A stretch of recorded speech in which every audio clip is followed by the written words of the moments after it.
агенция за превод и легализация Артедок. Аз съм Ники и съм офис организатор в приемната ни на улица Александър Жендов номер 6, в близост до консулския отдел на Външно министерство. Днес ще ви запозная как се легализират дипломи за средно или висше образование за чужбина. За да се легализира една диплома, трябва да бъде подготвена последния начин.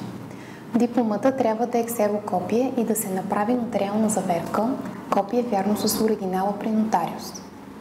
След като нотариуса ви завери дипломата, трябва да отидете в Министерство на образованието, младежта и науката, като носите оригинала на дипломата и вече завереното копие. Там ще ви заверят документа с предконсулска заверка. Тези заверки може да ги направите и вие или ваш упълномощен представител, а може да се доверите и на нас, като пълномощите наш служител от Агенция за превод и легализация Артедок. След като сте се снабдили с всички необходими печати и заверки, заповядайте в някой от нашите офиси и ние ще се погрижим за превод и легализацията на вашата диплома. Сроковете за превод и легализация са от 1 до 9 работни дни, в зависимост от желаната от вас услуга, обикновена, бърза или експресна.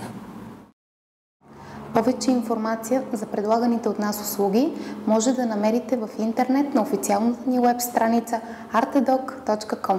Обадете ни се и ние ще ви предоставим безплатна консултация и оферта.